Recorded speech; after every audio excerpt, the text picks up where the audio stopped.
bringing you the news and information you need from the people making a difference. This is Comcast Newsmakers. And welcome to Comcast Newsmakers. I'm Sabrina Register. We are here at the beautiful Olympic Sculpture Park down by the Seattle waterfront, and I am joined by Michael Darling, curator of SAM, Seattle Art Museum. Thanks so much for being here today, and thanks for having us here. You're welcome. Thanks for coming. This is fantastic. It's a beautiful piece of property that you all were able to take advantage of. Talk a little bit about the history of how the sculpture park came to be.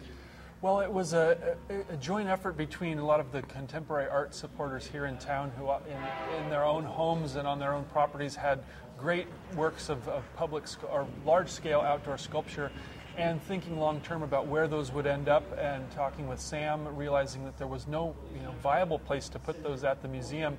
This idea of a sculpture park started to percolate.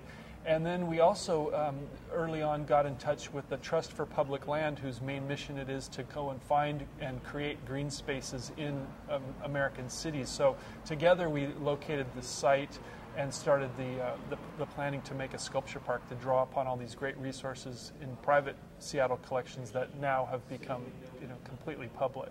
And I think it's an understatement to say that it's been just an undertaking. It's a major undertaking, transforming this site, a former industrial site, to what it is now. Talk about that process. It's been years. Yes, it has been years, and it started long before I came to SAM, but it is amazing to imagine three pretty crummy little pieces of property, basically. The one that we're on now, which was a tank dumping site for an oil company, and then across a very busy street, a scruffy little parking lot, and then across train tracks, a crumbling piece of waterfront. And the architects, Weiss Manfredi, who designed the park and won the competition, sewed all of that together seamlessly into one statement that allows you to flow freely through this landscape and connect it back up with the rest of the city.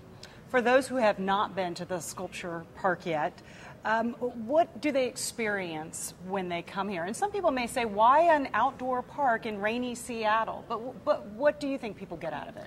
Well, the thing that I love about it is it's so open, and you can come here just for the open space, for the views, for the water.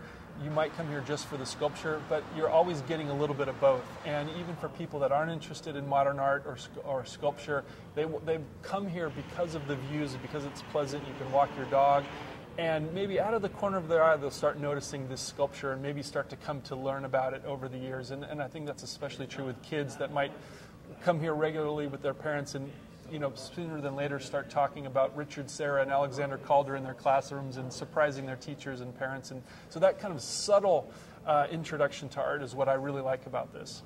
And you guys are open 365 days a year? Yes, and from dawn to dusk, absolutely free. Which is a really nice thing in this economy. Yeah, there are very few fences and gates or anything here, so the idea is that it's completely porous, and the city and the residents can just pour through this place, at all hours of the day, and that's, I think, one of its great successes and why it's been so embraced by the community. When people come here, what sort of things do they see? Talk about some of the pieces of art.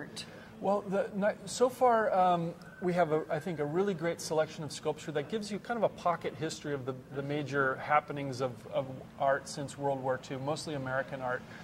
Primarily it's abstract, it tends to be large scale, and over time I think what you'll see is maybe adding a few more of those sort of modern masters to the mix, but then also bringing in younger artists that start to play with that history and tease out new relationships and to keep it relevant to our period. And for people who have not been here, you obviously want them to come. It's everybody's park. Yes, it is. And one of the things that makes it also so fun, this building that we're in here has a cafe, so it's really a great way to kind of prolong your visit. You can walk around the park and then maybe come back and have lunch or a cup of coffee. It's a great place that people, I think, have learned to just come and hang out at and maybe bring their computers and work in this space, as a place for refuge in the city. Michael Darling, curator of contemporary art at Seattle Art Museum. Thanks so much for having us. You're welcome. Thank you. And thanks for watching Comcast Newsmakers Headline News at the top of the hour.